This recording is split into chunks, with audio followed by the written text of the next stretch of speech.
So hi, Joe. Hello. We are here at Deft Audio. Yep. And we're going to talk about LumaOne and then some of the other products that you've got, right? Fantastic. So LumaOne is a faithful recreation of the LM1, right? That's right. That's right. Look, you know, I grew up in the '80s and grew up listening to music of that era. And as I got older and got into making my own music, understood what an influential role the original LM1, which we actually have one of over here, played in the sonic landscape of the 1980s. But you know, as many of your viewers probably know, the LM1 is pretty much unobtainium. Only 500 of these machines were made. They actually went through a period where they were not cool, and many of them were lost. So there's not very many of them left, but they have a very distinctive sound. Not only did they shape, you know, songs in the 1980s like, you know, "Don't You Want Me" by the Human League, but also became an integral part of Prince's Minneapolis sound, the way that he used the machine. And so they've got this sort of, you know, hallowed position in the history of music, especially music of the 80s, but they're so rare. So in 2017, 2018, I got this crazy idea that maybe it would be cool to make a very accurate reproduction of the LM1. Reproduce all of the circuits, use vintage components. You know, don't try to do anything too clever, just preserve the original sound of the machine. But I didn't have one. Didn't have one. And there is a service manual for the LM1 available on the internet, but it's like such a bad photocopy, there's not enough detail to actually make a clone. So fast forward to COVID. And during COVID, exceptional luck happened to me, and this LM1 fell into my lap. It actually needed a lot of work. I had to do quite a bit of work restoring it, but I had an actual article that then I could use to make a very accurate clone, and that's LumaOne.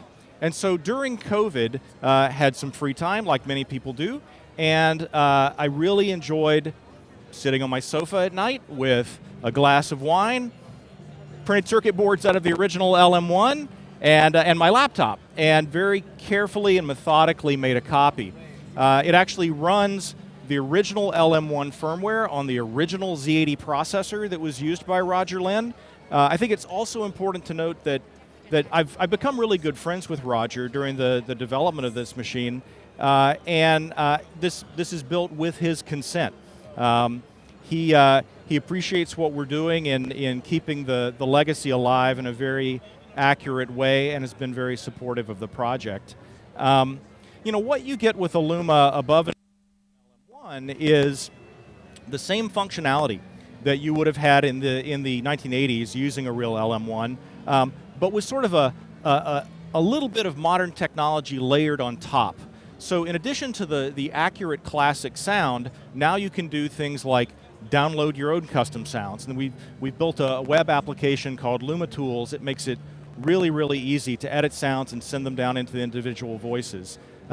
You've also got MIDI via DIN 5 and via USB, so you can integrate it with modern music production workflows. But I think that, you know, making sure that we had the same feel to the sequencer as well as the same sound of those iconic voices that the LM1 had are what makes Luma magical. You know, it's standing on the shoulders of a giant, which is the LM1 and Roger Linn's foundational work. So building LM1, building LumaOne has been a very rewarding experience, and it's really, really cool that my friend Andre at Deft Audio has taken the design and built it at scale. So now anybody that wants to have a LumaOne can have their very own and enjoy that classic sound.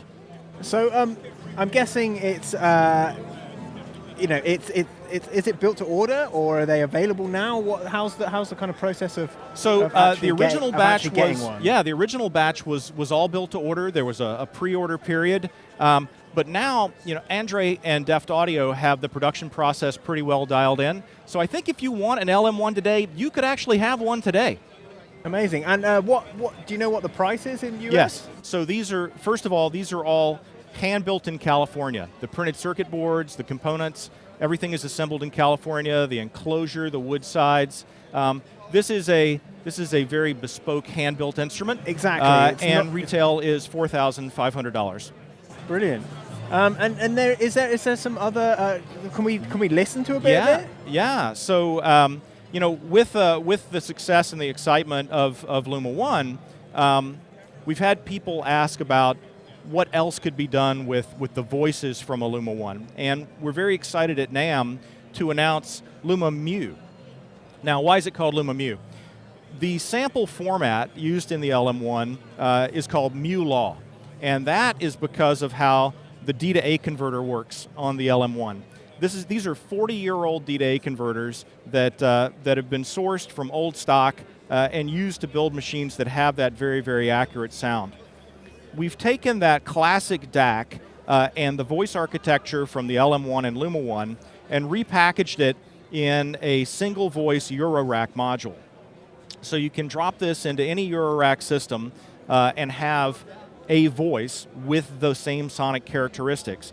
And then also, because it's Eurorack, use control voltages and gates to control the playback of the audio.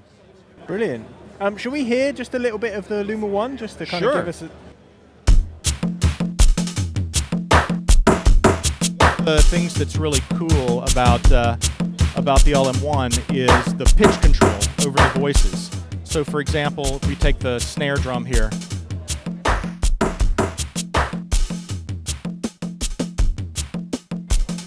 and the bass drum.